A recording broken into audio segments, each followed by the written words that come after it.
Chapter 9. When I reached home, my sister was very curious to know all about Miss Havisham's and asked a number of questions. And I soon found myself getting heavily bumped from behind in the nape of the neck and the small of the back, and having my face ignominiously shoved against the kitchen wall, because I did not answer those questions at sufficient length. If a dread of not being understood be hidden in the breasts of other young people to anything like the extent to which it used to be hidden in mine, which I consider probable, as I have no particular reason to suspect myself of having been a monstrosity, it is the key to many reservations. I felt convinced that if I described Miss Havisham's as my eyes had seen it, I should not be understood.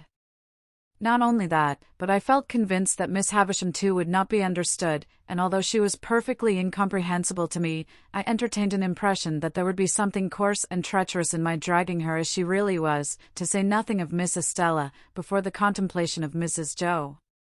Consequently, I said as little as I could, and had my face shoved against the kitchen wall. The worst of it was that bullying old Pumblechook, preyed upon by a devouring curiosity to be informed of all I had seen and heard, came gaping over in his chaise cart at tea-time, to have the details divulged to him. And the mere sight of the torment, with his fishy eyes and mouth open, his sandy hair inquisitively on end, and his waistcoat heaving with windy arithmetic, made me vicious in my reticence.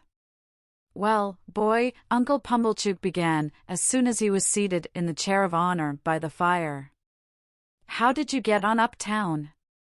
I answered, "Pretty well, sir," and my sister shook her fist at me.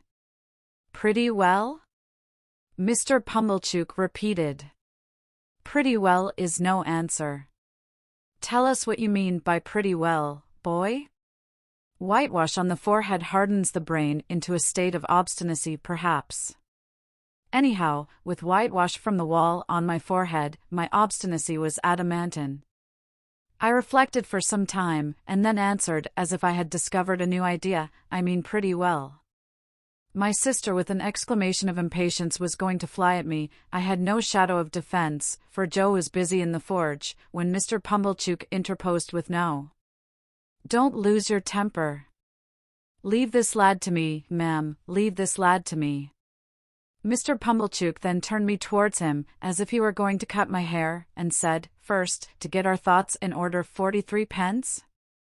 I calculated the consequences of replying for £100, and finding them against me, went as near the answer as I could, which was somewhere about 8 pence off. Mr. Pumblechook then put me through my pence table from 12 pence make 1 shilling, up to 40 pence make 3 and 4 pence, and then triumphantly demanded, as if he had done for me, "Now, how much is 43 pence? To which I replied, after a long interval of reflection, "I don't know." And I was so aggravated that I almost doubt if I did know. Mr. Pumblechook worked his head like a screw to screw it out of me, and said, "Is 43 pence 7 and 6 pence 3 fardens, for instance?" "Yes," said I.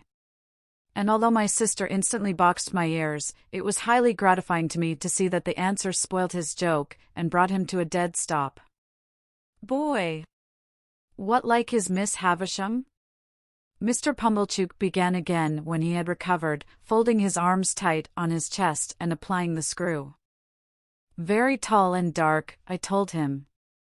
"Is she, uncle?" asked my sister. Mr. Pumblechook winked assent, from which I at once inferred that he had never seen Miss Havisham, for she was nothing of the kind. "Good," said Mr. Pumblechook conceitedly. "This is the way to have him. We are beginning to hold our own, I think, Mum." "I am sure, uncle," returned Mrs. Joe. "I wish you had him always, you know so well how to deal with him. Now, boy, what was she doing of, when you went in today?" asked Mr. Pumblechook. "She was sitting," I answered, "in a black velvet coach." Mr. Pumblechook and Mrs. Joe stared at one another, as they well might, and both repeated, "In a black velvet coach?" "Yes," said I, "and Miss Estella, that's her niece, I think, handed her in cake and wine at the coach window, on a gold plate. And we all had cake and wine on gold plates. And I got up behind the coach to eat mine, because she told me to." "Was anybody else there?" asked Mr. Pumblechook. For dogs, said I, large or small? Immense, said I, and they fought for veal cutlets out of a silver basket. Mr. Pumblechook and Mrs. Joe stared at one another again, in utter amazement. I was perfectly frantic, a reckless witness under the torture, and would have told them anything. Where was this coach, in the name of gracious? Asked my sister. In Miss Havisham's room.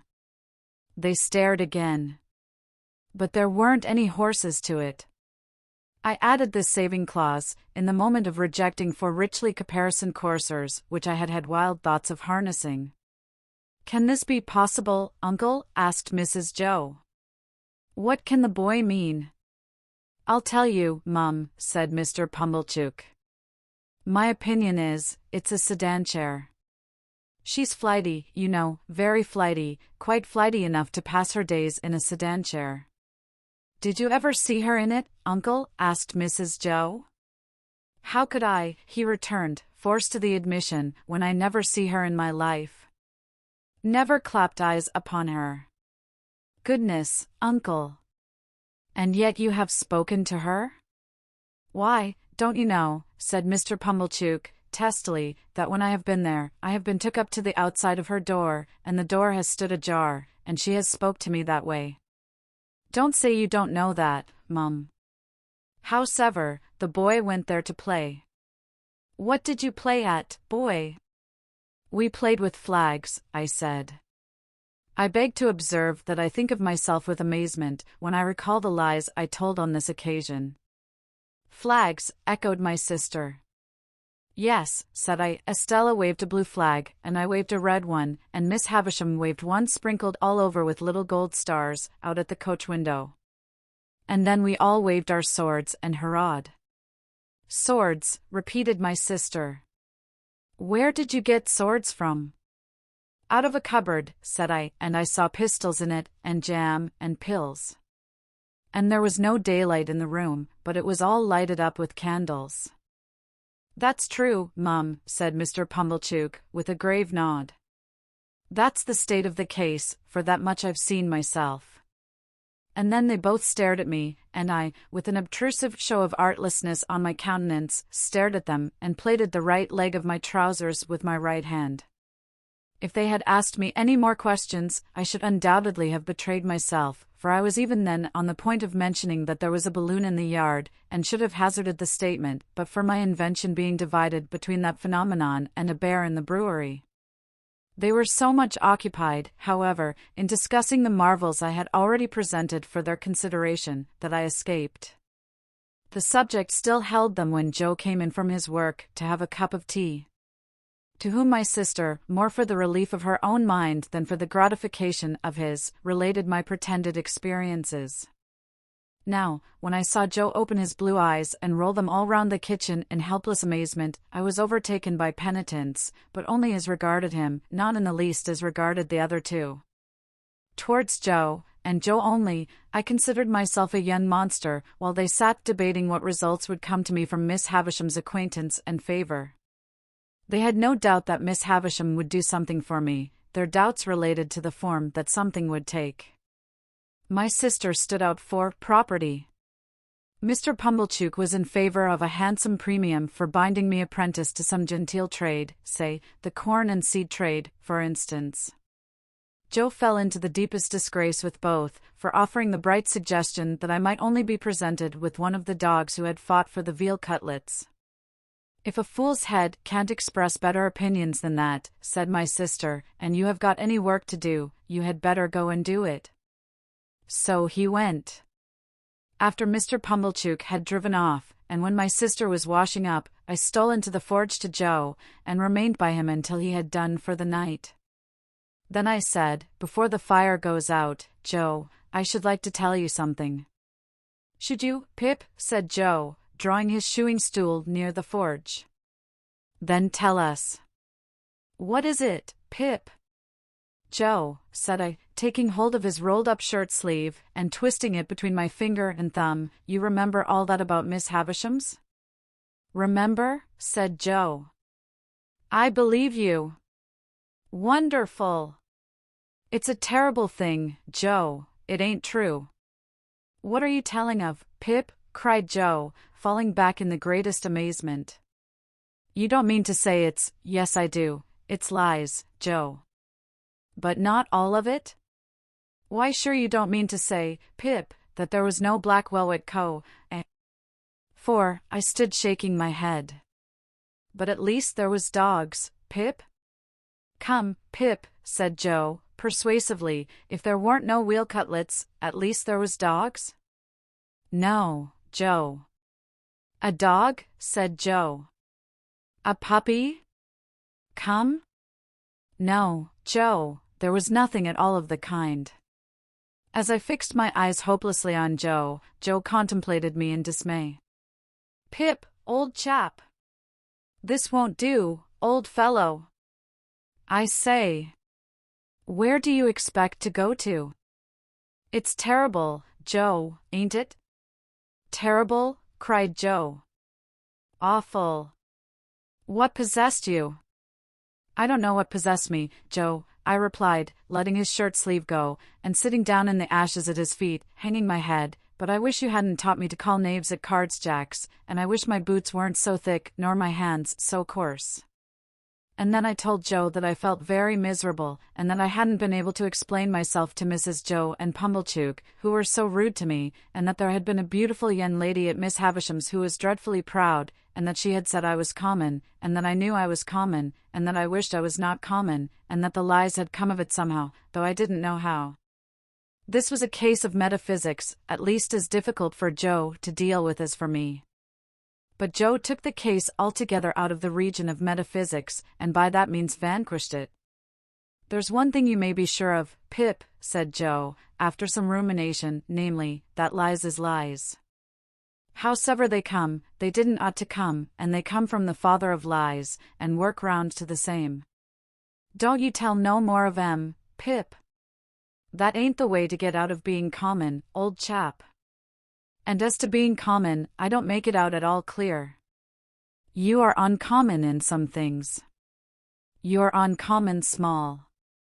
Likewise, you're a uncommon scholar. No, I am ignorant and backward, Joe. Why, see what a letter you wrote last night. Wrote in print even. I've seen letters, and from gentlefolks, that I'll swear weren't wrote in print, said Joe. I have learnt next to nothing, Joe. You think much of me. It's only that. Well, Pip, said Joe, be it so or be it sunt, you must be a common scholar afore you can be a uncommon one, I should hope. The king upon his throne, with his crown upon his head, can't sit and write his acts of parliament in print, without having begun, when you were a unpromoted prince, with the alphabet, added Joe, with a shake of the head that was full of meaning, and begun at a 2, and worked his way to Z. And I know what that is to do, though I can't say I've exactly done it. There was some hope in this piece of wisdom, and it rather encouraged me. Whether common ones as to callings and earnings, pursued Joe, reflectively, mightn't be the better of continuing for to keep company with common ones, instead of going out to play with uncommon ones, which reminds me to hope that there were a flag, perhaps? No, Joe. I'm sorry there weren't a flag, Pip. Whether that might be or mightn't be, is a thing as can't be looked into now, without putting your sister on the rampage, and that's a thing not to be thought of as being done intentional. Looky here, Pip, at what is said to you by a true friend. Which this to you the true friend say. If you can't get to be uncommon through going straight, you'll never get to do it through going crooked. So don't tell no more on 'em, Pip, and live well and die happy. You are not angry with me, Joe? No, old chap. But bearing in mind that the more which I meanter say of a stunning and audacious sort, alluding to them which bordered on veal cutlets and dog fighting, a sincere well-wisher would advise, Pip, their being dropped into your meditations, when you go upstairs to bed. That's all, old chap, and don't never do it no more.